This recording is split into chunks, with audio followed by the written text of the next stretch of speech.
Dans les embouteillages de la Porte-Maillot en chantier, Paris s'est éveillé comme souvent au chant des sirènes et des klaxons. C'est un peu dur, hein. Il fait gris. Ouais, c'est un petit peu une douche froide. Céline Bouvier s'est longtemps considérée comme une vraie Parisienne. Elle ne prêtait pas attention à l'agitation, mais cela, c'était avant. Désormais, elle ne vient plus à Paris que lorsqu'elle y est contrainte, comme aujourd'hui, pour des rendez-vous professionnels ou médicaux. Et dès qu'elle le peut, elle reprend le train direction Vierzon à 1h30 en TER. Je ne me dis pas forcément comment j'ai fait pour supporter ça, mais je savais que j'avais plus de mal à le supporter. C'est-à-dire qu'il y a eu une période de ma vie où c'était un plaisir et où j'avais vraiment pas envie de vivre ailleurs. Et les dernières années, c'était plus difficile. C'était un vrai besoin de changer de rythme, de changer d'environnement. Cette consultante a changé de vie il y a 1 an et demi, à l'occasion du premier confinement. Avec son mari, ils choisissent de se confiner dans leur maison secondaire en Sologne. Ils n'en sont jamais repartis. Une demeure de 120 mètres carrés, avec, encore mieux qu'un jardin, une forêt de 17 hectares pour 400 000 €, l'équivalent d'un 2 pièces à Paris. Oui. On va se promener? Oui. On va se promener? On va dans la forêt? Oui. Allez. Et les bienfaits de la nature sont immédiats. Ah, ça y est, il est à l'eau. Et ben alors? Là, il y a eu le trajet pour revenir de Paris, mais au quotidien, on sort du bureau et on est immédiatement dans un environnement de détente, de nature, où on peut se ressourcer en fait. C'est un sentiment de se faire du bien. Ce couple a réalisé le rêve de nombreux urbains, quitter une grande métropole pour s'installer en province. Sur le marché des maisons anciennes, de nombreux départements français voient la part des acheteurs franciliens augmenter. Les plus proches de Paris, ceux en bord de mer et ceux desservis par les lignes à grande vitesse. Qui sont ces nouveaux exilés? Comment le télétravail a-t-il accéléré la mobilité? Quelles sont les recettes des municipalités pour attirer les citadins à la recherche de verdure? Enquête sur un exode qui pourrait modifier en profondeur le visage de la France.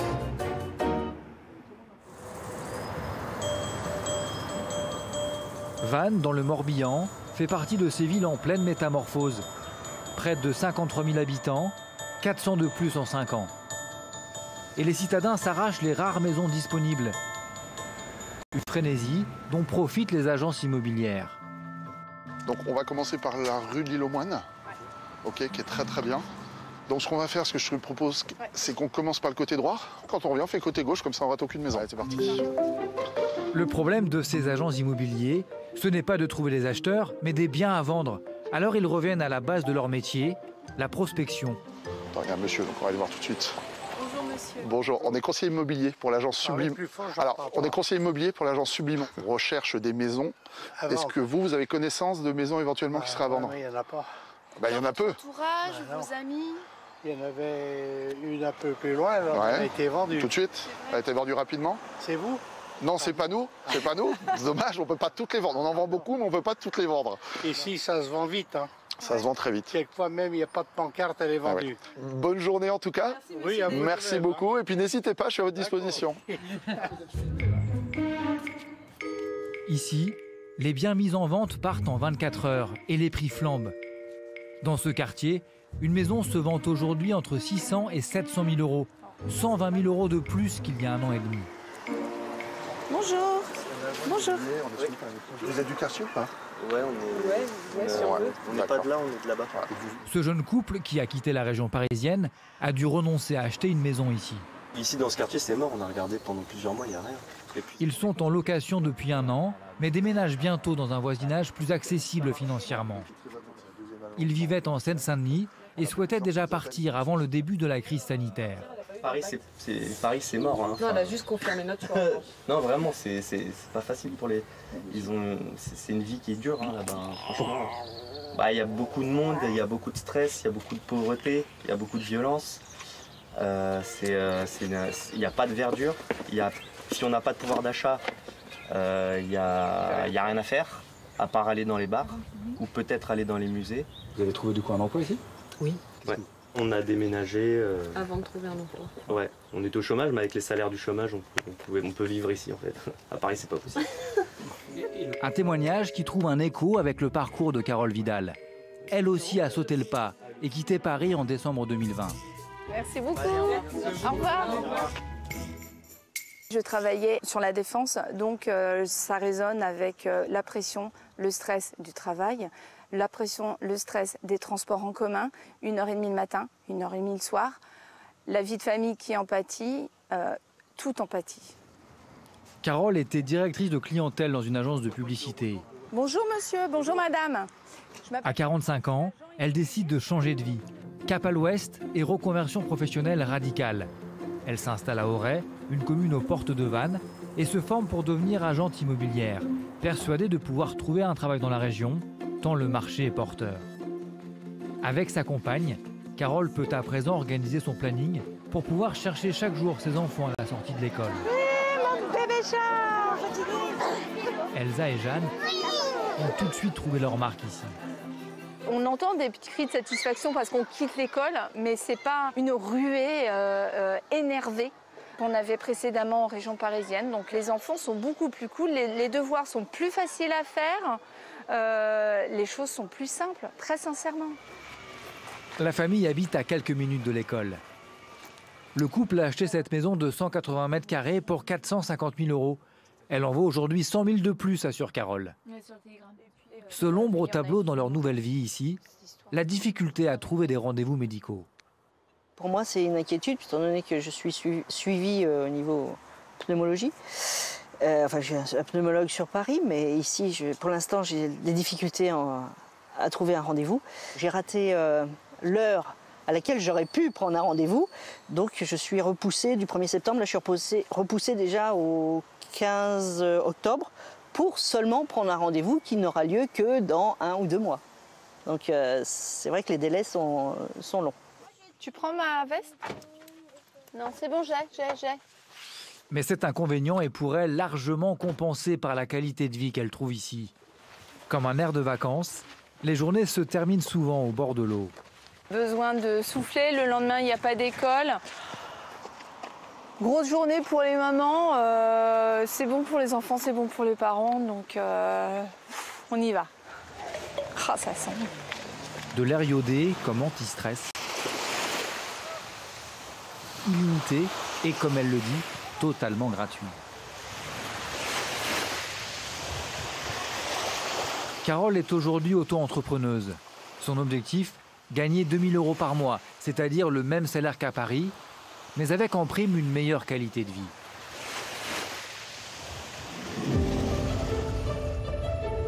Avec ses nombreux atouts, Vannes n'a pas de difficulté à faire venir de nouveaux habitants. Mais pour d'autres communes, c'est un combat.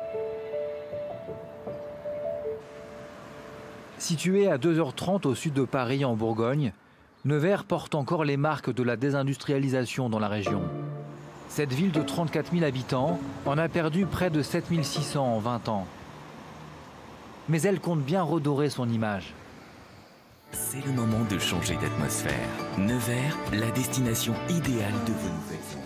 C'est le maire, Denis Turriot, qui a eu l'idée de ce spot, diffusé à la télévision après le premier confinement, profitant ainsi de la chute du marché publicitaire.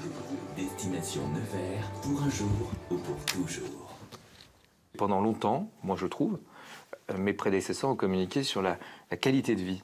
C'est très bien la qualité de vie, mais si vous êtes au RSA, regardez un ruisseau passer toute la journée, c'est pas ça qui épanouit un homme ou une femme. Donc moi, ce que je souhaite, la qualité de vie, c'est la cerise sur le gâteau, puis elle existe ailleurs. Par contre, à 2 petites heures de Paris, c'est pas toutes les villes non plus, donc ça c'est intéressant. Et puis ce que je mets surtout, c'est un nouveau dynamisme économique. Pour enrayer l'érosion démographique de sa ville, Denis Turriot multiplie les chantiers de rénovation. Nous, on rénove aussi, ça fait un phénomène d'entraînement. Il y a des maisons qui étaient en travaux là pendant longtemps, alors il y en a encore qui ont besoin, hein. Mais c'est une nécessité. Beaucoup de ces villes moyennes ont souffert d'un déclin de leur centre-ville, déserté par les commerces et les habitants. Faire venir des commerces, c'est aussi un beau combat majeur. Bien sûr, bien sûr. Moi, quand je suis arrivé, il y avait un taux de vacances grosso modo identique en termes de logement et de commerce vacants en zone centre-ville, 24%. Bon, Il semble qu'on soit descendu un peu moins, autour de 19 à la fin du mandat. C'est pas gagné, mais il y a un progrès. En 2018, on a ouvert plus de commerces en centre-ville qu'on en a fermé. C'était une première, parce que d'habitude, c'était l'hécatombe. Et pour inverser la tendance, la réfection du centre-ville est primordiale. Comme 222 autres villes moyennes, Nevers bénéficie ainsi du programme national Action Cœur de Ville, lancé en 2018. Bonjour à vous. Ça va? Ça va. Ça se passe bien? Pour l'instant, ça va. Bonjour messieurs, ça va? Parmi les nouveaux chantiers, les travaux de cette future place face à la Loire. Oui. Ça va mettre en valeur les maisons là, et puis tout ça va être rénové. C'est quand même abandonné depuis très longtemps. Un restaurant au bord, des logements, plus du tourisme, plein de choses. Ça fait venir de nouveaux habitants? Mais c'est un ensemble, c'est pas une place qui va faire venir de nouveaux habitants. Les gens, quand ils se promènent, ils ne vont pas qu'à un quartier, ils voient l'ensemble de la ville. Donc s'ils voient que là c'est bien, puis là c'est pas bien, ils se disent bon, c'est moyen. S'ils voient que là c'est bien, là c'est bien, là c'est bien, ils se disent au moins c'est une ville qu'on veut et qui se rénove partout. C'est ça le but. Il faut être séduisant dans la vie, dans le bon sens du terme. Un individu, s'il veut plaire et être séduisant, une ville aussi, il faut qu'elle soit séduisante. C'est ça le but. Mais pour être séduisant, une jolie place ne suffit pas. Il faut surtout trouver du boulot aux habitants. La municipalité a créé un programme d'accueil des salariés et des entreprises au nom de vainqueurs, WIN, pour Welcome in Nevers. L'idée, c'était vraiment d'aider à la découverte de notre territoire, donc une incitation pour quiconque a un projet d'implantation à le découvrir, s'il rentre dans des critères. Nous lui payons ses frais de découverte jusqu'à 800 €. On peut les accueillir le week-end, on peut les accompagner jusqu'à une cellule d'accueil globale de la famille aussi. C'est-à-dire qu'on regarde les possibilités au niveau des crèches, on regarde les possibilités au niveau des écoles, etc.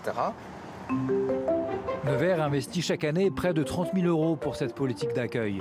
En 3 ans, la ville a regagné près de 300 habitants, une première depuis 1975. Denis Thuriot nous emmène découvrir l'une des fiertés de sa ville. L'ancienne caserne, désaffectée après le départ des militaires il y a 20 ans, est transformée aujourd'hui en incubateur de start-up, comme un symbole de renouveau. Je suis fier parce que c'était une zone de désolation et à côté, il y a la nouvelle piscine de l'agglomération et ce quartier où les gens se désespéraient aujourd'hui, ils se vendent de l'habiter et ça a fait monter les prix au mètre carré et donc maintenant tout le monde est content d'habiter dans le coin. Depuis le lancement du programme WIN, une quinzaine d'entreprises se sont installées à Nevers. Messieurs, dames, bonjour. Ça va? Bonjour. Nathan. Et le maire cajole les nouveaux venus comme Nathan Cohen. Il a monté une société qui propose des vélos en libre service. C'est toujours croissant ou... C'est toujours croissant, on a des bons retours, on a des bonnes utilisations. On est quand même à plusieurs milliers de trajets sur l'agglomération et sur Nevers, plusieurs milliers d'inscrits également. Originaire de Paris, Nathan cherchait une ville moyenne pour tester son système. Et Nevers lui a tendu les bras. Je me posais la question où mettre un pied-à-terre, ma société, justement, en ville médiane. Et le dispositif WIN, ça nous a aidé très concrètement à venir nous déplacer. C'est vrai que quand on lance sa boîte, chaque euro compte. Et là, c'est des allers-retours. Donc, c'est tout simplement des billets de train, des logements, etc. Et donc, ça ne représente pas un gros budget, finalement, pour la ville, mais c'est très important. Et c'est ce qui nous a fait venir ici et nous déplacer. Grâce à ça, on s'est quand même déplacé 3-4 fois. On a pu rencontrer l'intégralité des interlocuteurs et c'est ce qui nous a fait passer le cap. On est en compétition. Hein, là, dans quelques jours, je rencontre une entreprise qui hésite entre 3 villes, dans différents départements. Donc, elle nous d'être bon. Puis, il y en a des fois d'autres qui sont meilleurs que nous. Puis, vous savez, l'attrait de quelqu'un pour un endroit, il est très personnel. Hein, donc, ça, je ne peux pas le corriger s'il y a un attachement qui se fait par rapport à un autre endroit. Voilà, les freins, ça peut être un choix différent. Ça peut être parfois l'emploi du conjoint, je l'ai dit souvent. Donc, on y attache beaucoup d'intérêt. Mais si malheureusement, on n'arrive pas à trouver tout de suite et qu'une autre ville trouve, c'est peut-être aussi un élément parfois décisif. Pour l'heure, Nathan loue un logement à Nevers où il vit plusieurs jours par semaine, mais il conserve son appartement à Paris. Difficile pour lui de larguer définitivement les amarres avec la capitale. Même si on est toujours à 2 heures, c'est peu évident de quitter tout ça. Donc c'est pour ça que c'est une vraie réflexion qui est menée. J'ai une petite amie donc voilà, qui aujourd'hui travaille aussi sur Paris. Elle trouve Nevers agréable, mais pas encore pour y habiter. Alors, comment convaincre les citadins encore hésitants à faire le grand saut ? Des entreprises se sont positionnées sur ce marché florissant, comme Laou, une start-up d'une dizaine de salariés basée à Limoges. Je crois que tu avais lâché les chevaux en termes de budget. J'ai pas eu l'impression qu'il y avait eu énormément d'inscrits. Elle-même ancienne parisienne, Aurore Thibault, 35 ans, a créé cette plateforme de recrutement spécialisée dans les jobs en région. Avec son équipe, elle repère sur les réseaux sociaux les citadins en quête d'autres horizons. Nous, on va particulièrement aller chercher des gens qui vivent en Ile-de-France, mais qui regardent régulièrement des publications liées à la nature, par exemple, ou liées au patrimoine historique, aux régions françaises, qui sont intéressées par une ou plusieurs régions françaises. Donc on va particulièrement aller cibler ces personnes-là. Des internautes qui, sur Facebook, Instagram ou LinkedIn, vont d'un coup voir apparaître ces bannières publicitaires en lien avec leurs envies de verdure. Sur 1000 personnes qui voient la publicité, il y en a une trentaine qui vont cliquer et il y en a une quinzaine qui vont s'inscrire. Et donc voilà, nous on diffuse pour qu'il y ait des milliers de personnes qui voient la publicité et donc une partie qui s'inscrivent. À la clé, un suivi personnalisé, mise en relation avec les entreprises ou encore aide pour trouver un logement. Un service gratuit pour les candidats, car ces clients sont les collectivités. Ce sont elles qui payent pour promouvoir leur territoire et attirer de nouveaux habitants. J'ai repéré Mathieu, là, qui s'est inscrit, si tu pouvais l'appeler. Mathieu est une nouvelle cible pour Aurore et ses collègues. C'est une personne, je pense, de votre organisation qui m'a suivi sur LinkedIn, je crois. D'accord. Je suis allé voir par curiosité et j'ai vu... Ce journaliste parisien souhaite quitter la région et se rapprocher de sa famille à Limoges. Mais pour ça, il attend la bonne opportunité professionnelle, celle qui lui permettra de tout quitter. Au bout du fil, Carla va l'aider à sauter le pas en lui proposant de rencontrer des employeurs potentiels. Il faudrait que vous me fassiez passer votre CV, si vous en avez un qui est actualisé ou qu'on puisse le transmettre aux entreprises. Et c'est au cœur de Paris, à la maison de la Nouvelle-Aquitaine, que la rencontre va se faire. Aurore ne s'y rend pas seule, elle est venue avec le maire de Limoges et des chefs d'entreprise de la région. Limoges, c'est un endroit qui est optimal pour développer une entreprise industrielle comme Texelis.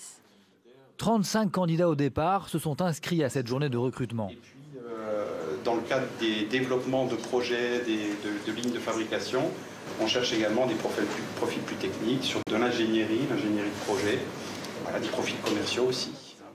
Mathieu, le journaliste qui avait été contacté par Aurore au téléphone, est présent lui aussi, mais aucune offre ne lui correspond.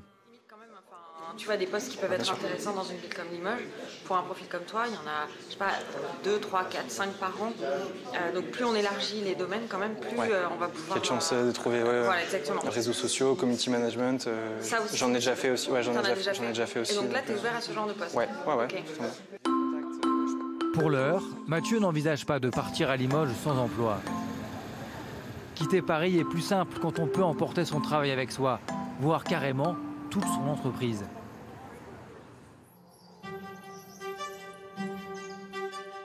À 20 minutes du centre de Vannes, c'est une demeure de 600 mètres carrés. Audrey Loy en a hérité après le décès de son père il y a 4 ans. Pour elle, il était hors de question de la vendre. Problème, elle est aussi à la tête d'une entreprise informatique de 250 salariés en banlieue parisienne. Alors, elle fait le pari de diriger sa société à distance. Salut. Oui. Salut, ça va bien? Merci d'avoir répondu à l'appel de cette réunion. Mais elle va encore plus loin. Elle encourage même ses collaborateurs à venir s'installer eux aussi en Bretagne. Ça s'est un peu accéléré grâce au Covid, justement. Alors évidemment, moi je voulais absolument m'installer à Vannes puisque c'est mon pays. Et donc j'ai envoyé un message aux collaborateurs en leur disant « J'ai une opportunité, qui est prêt à me suivre dans cette nouvelle aventure ?» Et en fait, certains collaborateurs ont répondu présent. Une dizaine se portent candidats, comme Guillaume, qui a quitté son appartement pour une maison à Vannes en conservant son salaire parisien. J'étais dans un petit appartement, un peu les uns sur les autres. Maintenant, je suis en maison, j'ai un bout de jardin, on peut respirer. Ces arrivées ne sont pas sans désagrément, pour elle comme pour les habitants. Audrey le constate depuis qu'elle cherche à ouvrir de nouveaux bureaux pour ses salariés. La municipalité l'a aidée à trouver ses locaux de 550 mètres carrés qu'elle a pu acheter. Mais les travaux ont pris du retard. Ça, vous le connaissez, mais je l'ai ramené. C'est Nuancier. Ah, c'est le parquet. Ok, très bien. Le bâtiment a été acheté en mai et les travaux n'ont pas pu commencer parce qu'en fait, il y a encore peu d'entreprises capables de nous accompagner sur les travaux et avec l'engouement pour la région, il y a beaucoup de demandes et peu d'offres en termes de société. On devrait avoir 25 personnes en production et aujourd'hui, on n'est que 21. On cherche 4 peintres. On cherche aussi un conducteur de travaux, c'est hyper compliqué. Avec l'arrivée des nouveaux habitants et la multiplication des chantiers, Franck Stéphan ne parvient pas encore à répondre à la demande. Est-ce que vous pouvez un peu nous décrire la façon dont, selon vous, la ville a changé? Des bouchons. Beaucoup de bouchons, oui. Pas mal de bouchons, une circulation bien plus importante, notamment les week-ends, le vendredi soir, etc. Du monde dans les magasins. Enfin oui, on le ressent, on le ressent. Vous subissez alors? Non, on ne subit pas, pas du tout. Mais disons qu'il y a un temps d'adaptation et on découvre, et non, on ne subit pas. Il n'y a aucun problème, si ça nous amène beaucoup de marchés nouveaux, etc., c'est plus que positif. Les habitants sont partagés. Il y a ceux qui profitent du regain de l'immobilier, d'autres qui se plaignent de l'envolée des prix et des nouveaux désagréments dans leur ville. Et pour les nouveaux arrivants, l'adaptation n'est pas toujours facile. Ouais, mais ils sont moins bien ceux-là en carpaccio. C'est les Bordelais les meilleurs. En Sologne, à Vierzon, Céline, l'ex-parisienne, reconnaît que le premier hiver a parfois été rude.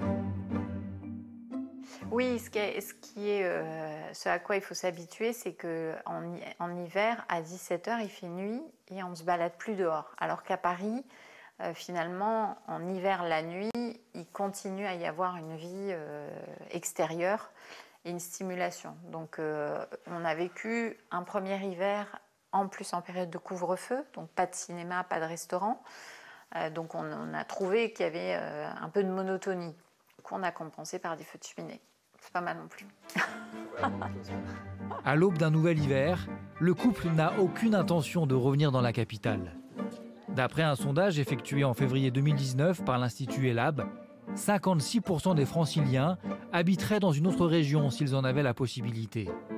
Un chiffre en augmentation depuis la crise sanitaire.